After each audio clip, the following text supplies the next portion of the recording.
Okey. Baik, hutan konifer. Okey. Baik, kalau kamu lihat hutan ini, okey, hutan konifer ini, okey, kalau kita lihat sedikit berbeza di mana hutan konifer. Mana datang perkataan konifer ini? Okey, hutan konifer datang daripada perkataan kon. Okey, iaitu hutan yang berbentuk kon macam tu. Pokok-pokok dia bentuk seperti kon inilah. Okey, jadi kalau kita lihat sebab itu dipanggil hutan konifer. Ya, dan hutan konifer ini adalah kawasan hutan yang meliputi negara seperti Amerika Utara dan juga Kanada Utara serta Eropah dan juga Rusia. Conifer tu apa? Conifer maknanya dia kita katakan sebagai hutan-hutan kon. Dalam bahasa saintifiknya ifer tu ialah merujuk kepada hutan. Hutan-hutan yang berbentuk kon tu. Okey. So sebab tu dipanggil hutan-hutan konifer dan contoh kawasan hutan konifer di dunia ni adalah seperti di Rusia di Sayan Mountain, Samara Mountain, kawasan-kawasan pergunungan lah. Begitu juga di Kanada Utara di Fort Smith dan juga Edmonton, di kawasan di sini Kanada Utara dan Amerika Syarikat di kawasan Fort Yukon iaitu di Alaska, di kawasan Alaska. Uniknya Amerika ni, kalau kamu perhatikan uniknya Amerika, ini adalah apa tahu? Kalau korang tengok peta ni, ini adalah Kanada tau. Ni Kanada. Ini Kanada terus ni Kanada. Tetapi yang tepi ni dengan yang di bawah ni, ini adalah Amerika Syarikat. Amerika Syarikat. Dia macam terpisah. Tetapi yang di atas ni pun still Amerika Syarikat. Okay. It's okay, Amal. It's okay. Dan juga kalau di Eropah, iaitu di Sweden dan juga di Finland. Sweden dan juga di Finland. So, itu terdapatnya hutan-hutan konifer. Dan apakah ciri-ciri tumbuh-tumbuhan semula jadi di kawasan ini, iaitu dia kat kawasan ni hutan-hutan di situ hanya terdapat beberapa spesies pokok sahaja di kawasan ini. Maknanya pokok-pokok tu je. Iaitu contohnya pokok apa? Pokok pine, pokok fir, spruce dan juga cedar. Pokok-pokok tu je.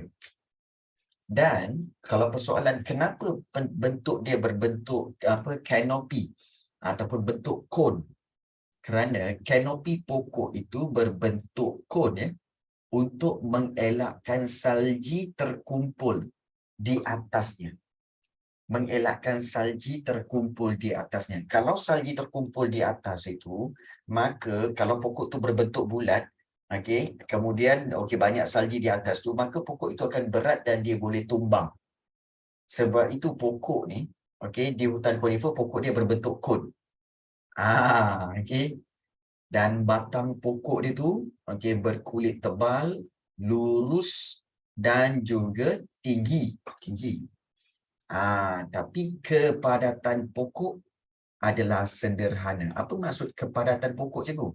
Iaitu pokok di antara pokok tu, hutan tu, dia pokok dengan pokok tu dia tak rapat.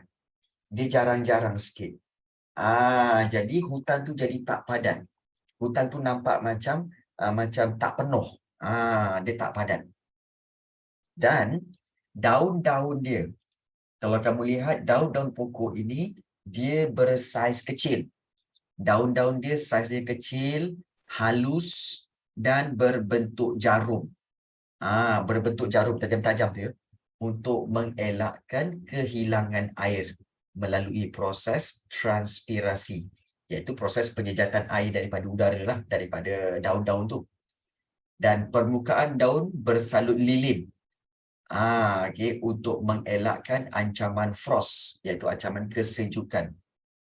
So hutan konifer ni mempunyai akar yang pendek dan sesuai tumbuh di tanah pozol, iaitu tanah pozol ni adalah tanah yang warna hitam tu pada musim sejuk.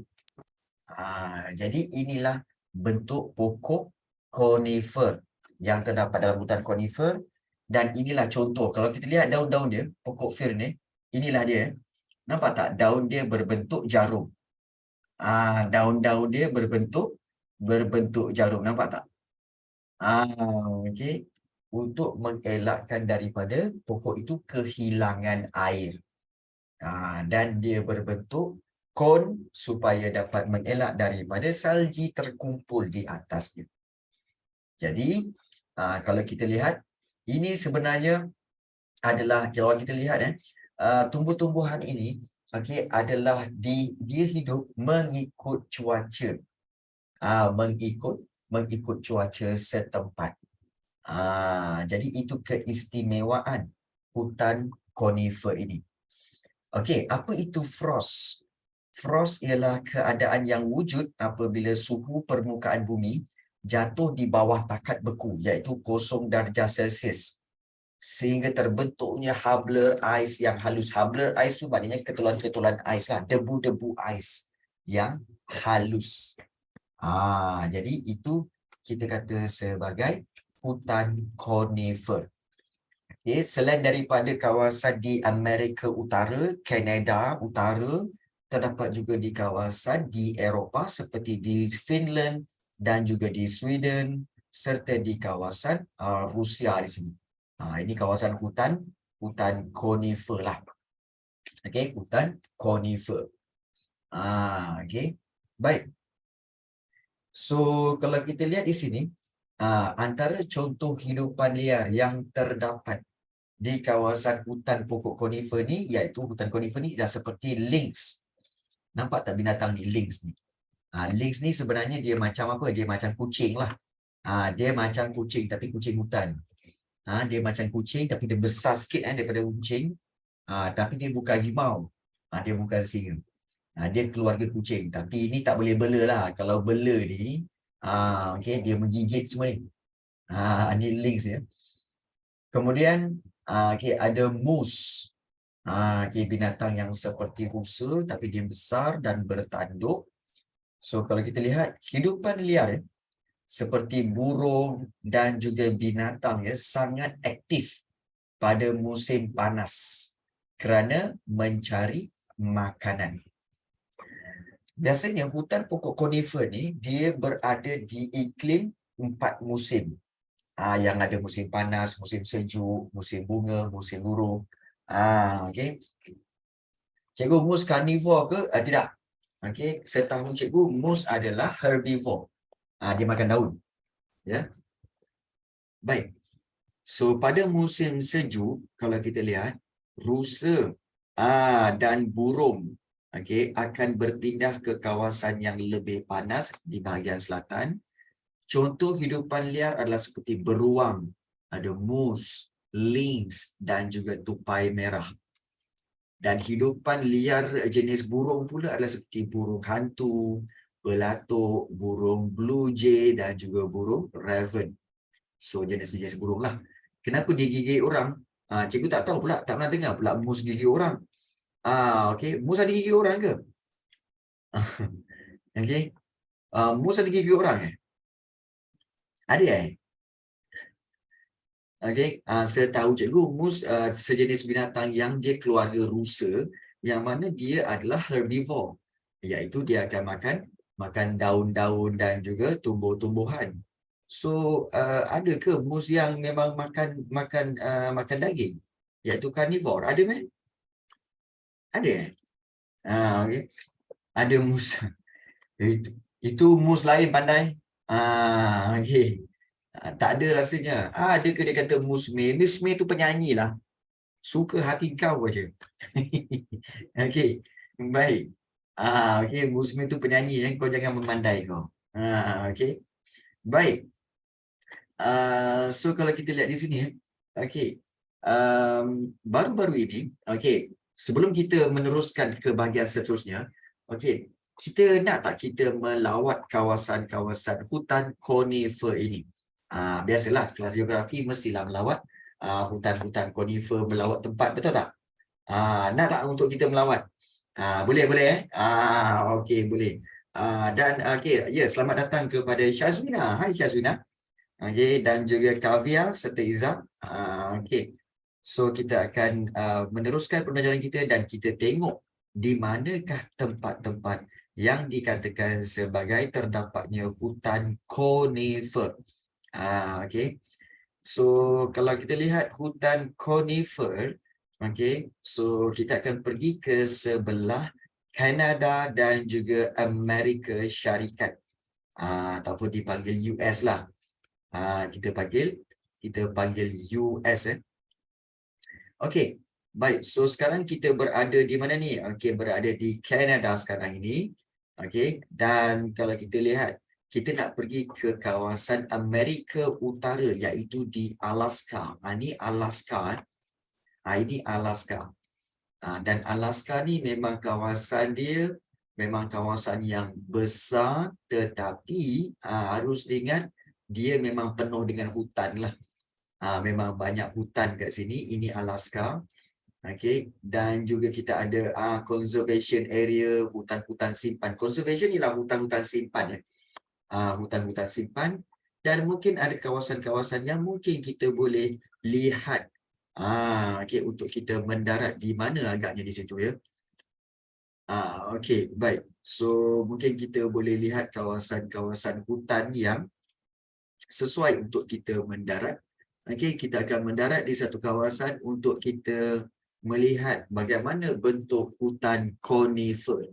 Okey, hutan conifer. Okey, baik. Baik, inilah dia. Boy, cantik je kawasan.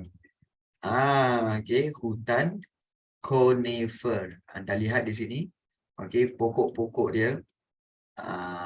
Okey. Baik, dengan kabus tu tiba-tiba rasa sejuk Tiba-tiba sejuk. Tiba-tiba rasa sejuk tengok. Tengok conifer ni. Okey, oh sejuk silap rupanya kat luar ni hujan. Okey. Kawasan pergunungan. Ya, betul. Okey. Okey.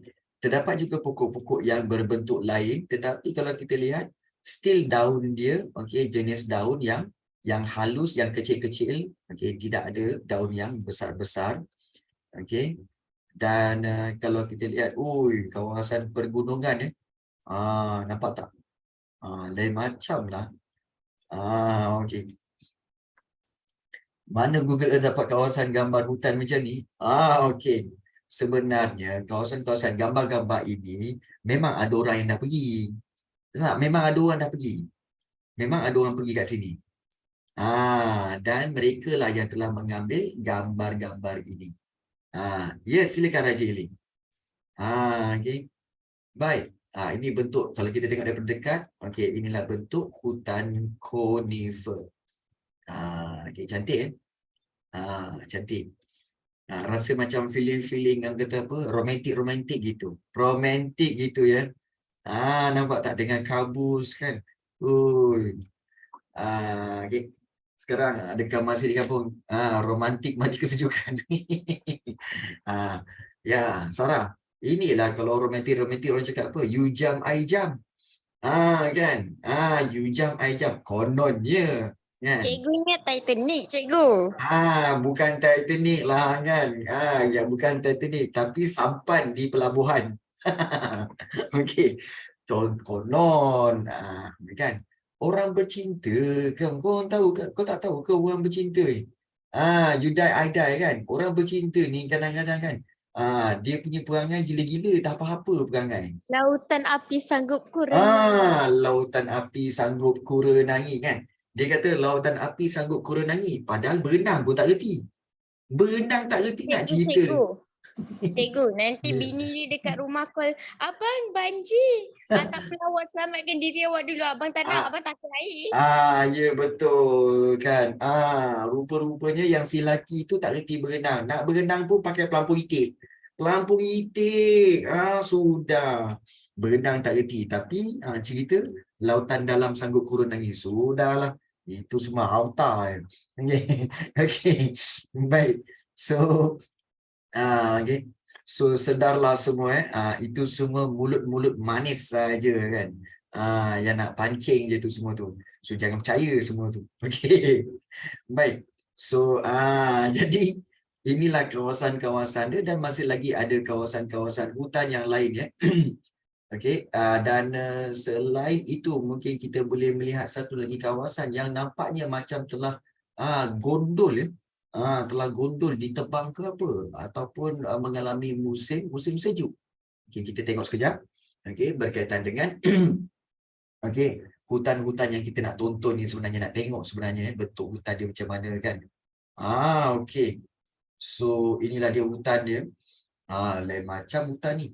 Okey, hutan conifer. Okey, ni di anak sungainya. Oh, ni di anak sungai dia.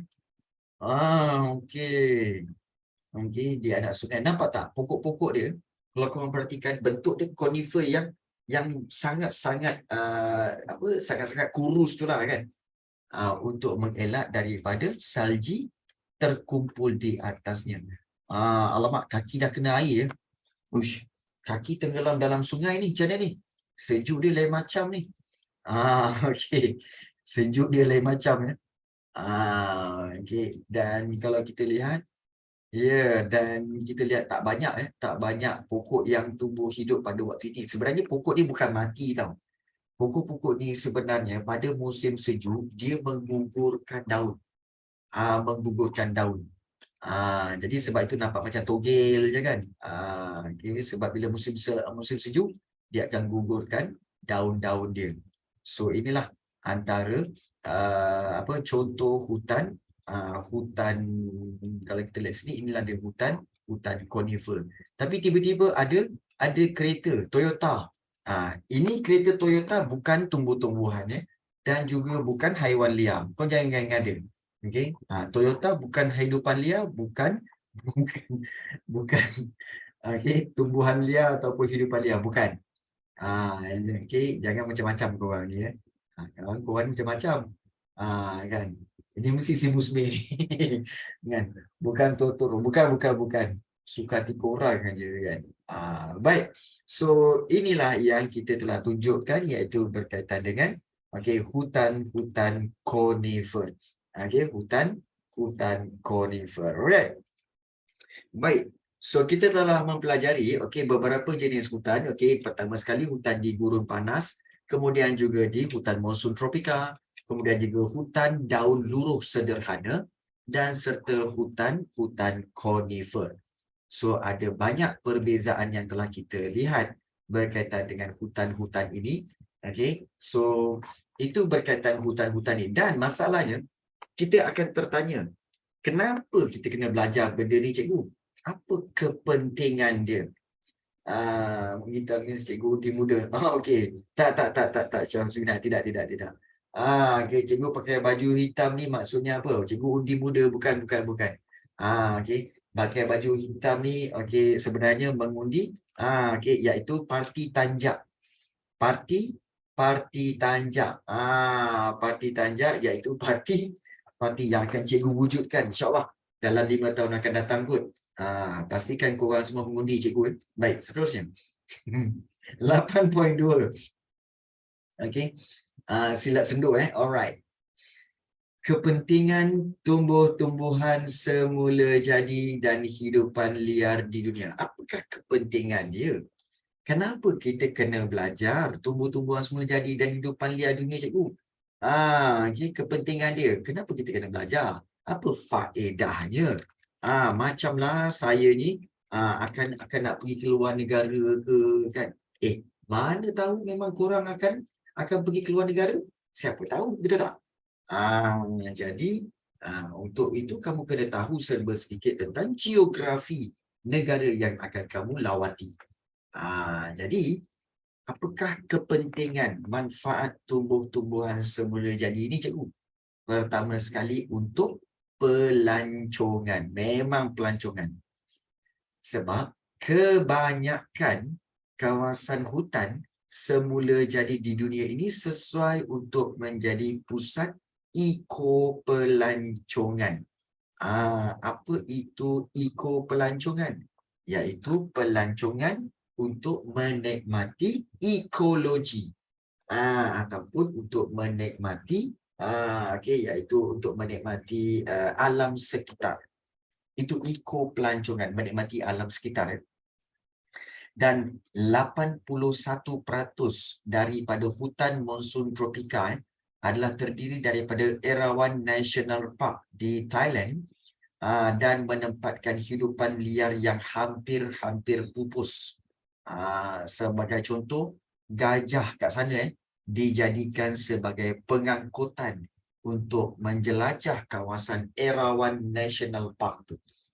Jadi itu pengalamannya. Di kawasan gurun panas, unta dijadikan sebagai pengangkutan dan tarikan pelancong. So kalau kita lihat ni unta di gurun panas sebagai tarikan pelancong. Kadang-kadang kita tertanya kan, cikgu, ada ke orang nak pergi ke hutan, nak menikmati, nak naik gajah, kemudian nak tengok tumbuh-tumbuhan, nak tengok hidupan liar, kemudian nak pergi gurun panas, nak naik unta? Memang ada, sebab kebanyakan pelancong ini macam kita semualah, dah lama sangat duduk di bandar. Kita ni duduk di bandar kan, taman perumahan kan. Cik nampak kereta, lori, motor, kereta, lori, motor. Kemudian bangunan kan. Kemudian kita balik pergi bangunan sekolah. Lepas tu balik sekolah, masuk pula bangunan rumah. Kemudian kalau kita nak jalan-jalan, pergi masuk bangunan shopping mall semua kan. Asyik bangunan aja, bangunan kenderaan. Kita kadang-kadang jadi stres. Sebab apa? Tidak mendapat ketenangan. Jadi ada sesetengah jenis manusia yang dia kata apa? Aku tak laratlah hidup di bandar ni. Aku nak pergi ke dalam hutan. Aku nak melawat hutan, nak tengok kehijauan daun, pokok-pokok, aliran air yang tenang, melihat bunyi-bunyian unggas, mendengar unggas-unggas berbunyi dan sebagainya. Itu memberi ketenangan. Sebab itu eco pelancongan sangat penting. Siapa kat sini yang suka masuk hutan? Siapa kat sini yang suka menikmati hutan ataupun suka pergi ke hutan ataupun pemandangan kawasan-kawasan pemandangan? Siapa suka kat sini? Okey, ada tak? Tak ada Saya hutan online je. Okey. Baik. Kalau sesiapa yang suka pergi ke Genting Highland, akan nampak hutan-hutan kiri kanan. Kalau siapa yang pergi Cameron Highland, suka tengok tumbuh-tumbuhan dan juga ladang-ladang teh. Saya suka pemandangan tapi saya tak suka di hutan. Saya suka laut. Ada yang juga suka laut. Sebenarnya laut pun adalah juga sebahagian daripada eco pelancongan. Kamu menikmati ombak macam cikgu belakang ni kan. Menikmati ombak yang lalu dengan angin yang kuat, dengan pokok-pokok yang melambai-lambai. Itu semua akan memberikan kamu ketenangan. Ketenangan. Cikgu, benar ke di laut ada duyung? Di laut tak ada duyung, Zakil. Tapi bila kamu yang terjun, memang cikgu akan jumpa seekor duyung. Kalau kamu yang berenang lah. Baik. So, okey. Kita nak masuk. Cikgu. Ya. Cikgu kata duduk tepi laut ada ketenangan kan? Ya. Saya rasa fact sebab sebelum peperiksaan awal tahun, kita pergi bercuti dekat laut, bila kena ombak tu best je. Tak relax je.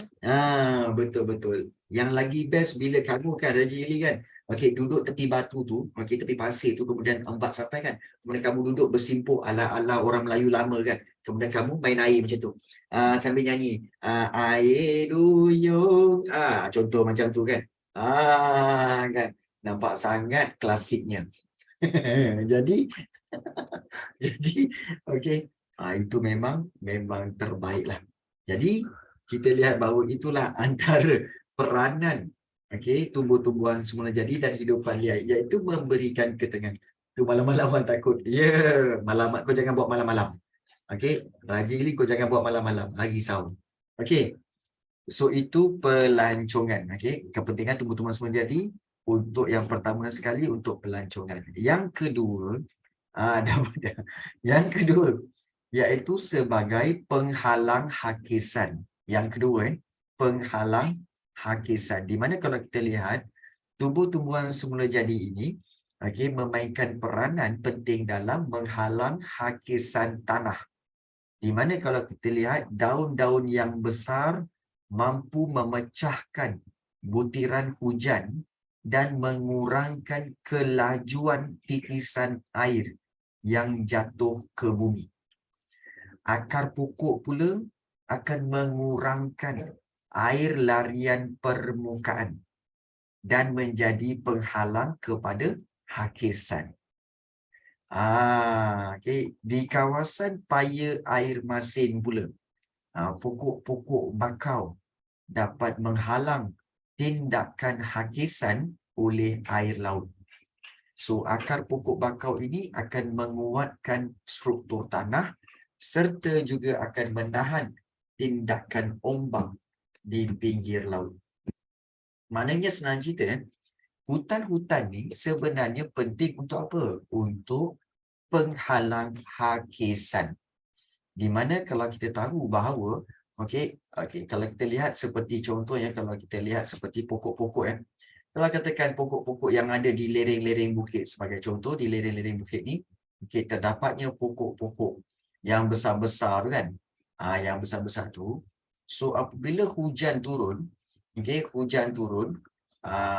hujan turun kan, so terkena pada daun tu, menyebabkan air dia akan mengalir perlahan turun ke batang pokok.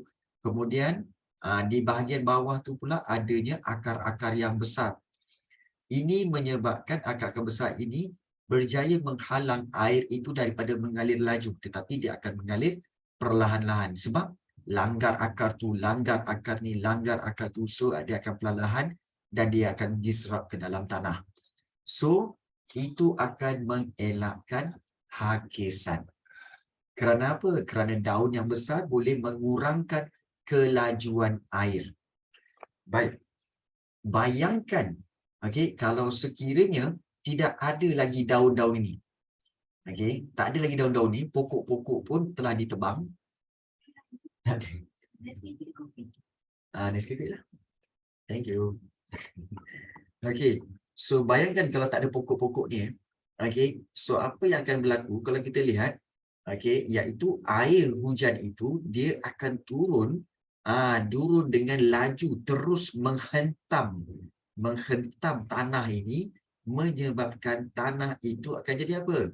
Tanah itu akan terpecah-pecah. Tanah itu akan longgar. So bila tanah itu longgar, apabila hujan itu berterusan lagi, hujan berterusan lagi dengan lebatnya, maka dia akan menjadi aliran air. Aliran air ini akan bergerak laju ke bawah, membawa sekali tanah-tanah yang telah dipecahkan tadi. Bila air bercampur tanah, dia akan jadi apa? Dia akan jadi lumpur. Dia akan jadi lumpur. So bila air itu mengalir, masuk pula ke dalam sungai kat sini, katakanlah kat sini masuk sungai, maka menyebabkan aliran lumpur itu lumpur ini akan masuk ke dalam sungai dan menyebabkan air sungai itu menjadi keruh, menjadi tercemar, menjadi kotor dengan lumpur. So semua ni lumpur di dalam sungai ni kerana apa? Kerana penebangan pokok di lereng bukit. Sebab itu kita perlu menghalang daripada penebangan pokok. Untuk mengelak daripada berlaku hakisan tanah. Ini dikatakan sebagai apa ni? Ini dikatakan sebagai hakisan tanah. Tanah yang telah terhakis. Kerana apa? Kerana air hujan yang turun. So, itu pentingnya. Pentingnya berkaitan dengan tumbuh-tumbuhan, iaitu sebagai penghalang hakisan. Penting sangat. Jadi, sebab itu kita pelajari bahawa akar pokok itu akan mengurangkan air larian permukaan dan menjadi penghalang hakisan. So di kawasan paya air masin pun sama. Kalau kita tengok pokok ni, pokok-pokok ni kita tahu ombak semua memang kuat. Ombak memang kuat. Ombak dia akan memecahkan kawasan-kawasan pantai. Tetapi oleh kerana adanya pokok-pokok bakau ini, maka pokok bakau ini telah memecahkan ombak. Mula-mula pokok ni pecahkan ombak kat sini. So ombak kat sini pecah dah slow. Kemudian dipecahkan lagi pula oleh pokok di sini, pecah lagi, pecah dua lagi. Pecah lagi dengan pokok ni ada lagi, dipecahkan lagi. So bermakna ombak itu telah diperlahankan. Dengan adanya pokok-pokok bakau. So itulah fungsi pokok-pokok bakau yang dapat menghalang tindakan hakisan oleh air laut. Sebab tu penting adanya pokok-pokok ni. Baik. Dan seterusnya kita lihat iaitu berkaitan dengan dari sudut ekonomi. Dari sudut ekonomi, batang pokok hutan konifer dan juga hutan monsun tropika ini, pokok-pokok dia banyak digunakan untuk tujuan pembalakan yang akan menghasilkan sumber kayu balak untuk diekspor dan juga dapat membekalkan bahan mentah untuk membuat kertas. Untuk membuat kertas. So itulah dia. Thank you. Saya nak makan. Makan. Dah. Si Lah dah makan dah? Oh. Okay.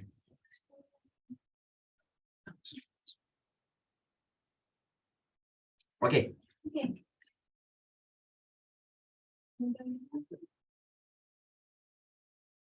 Dah banana mulus main, tergolek-golek. Jatuh. Baik.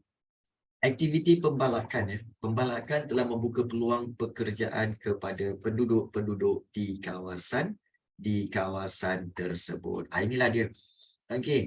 Salah satu sebab punca utama kenapa pembalakan berlaku adalah kayu-kayu balak digunakan untuk buat kertas.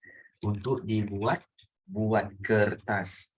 Sebab itu, bila kita dah belajar sejarah pula geografi ni kan. Cikgu memang bernekat bermula daripada bulan 1 nanti cikgu nak kurangkan penggunaan kertas.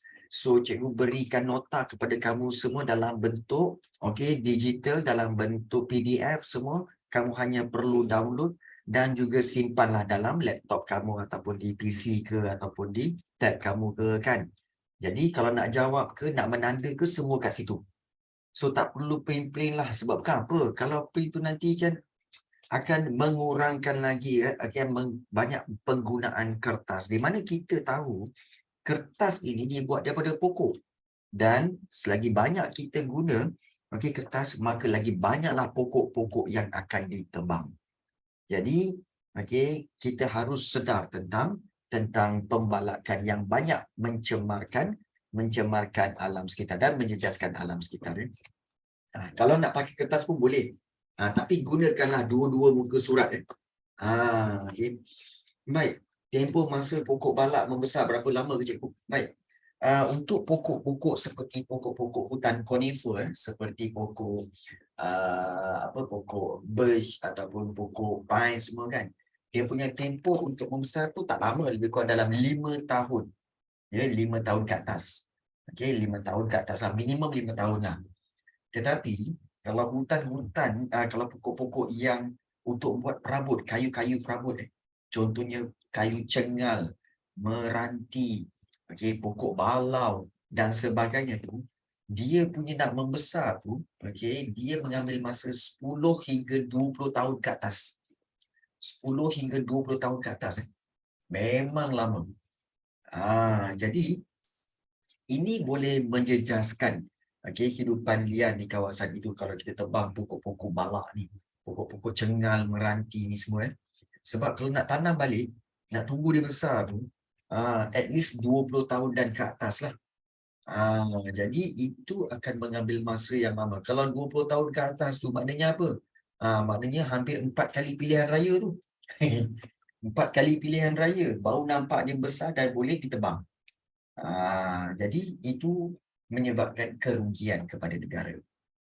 Jadi kita harus sedar tentang kepentingan menjaga kita punya alam sekitar inilah. Itu penting, ya.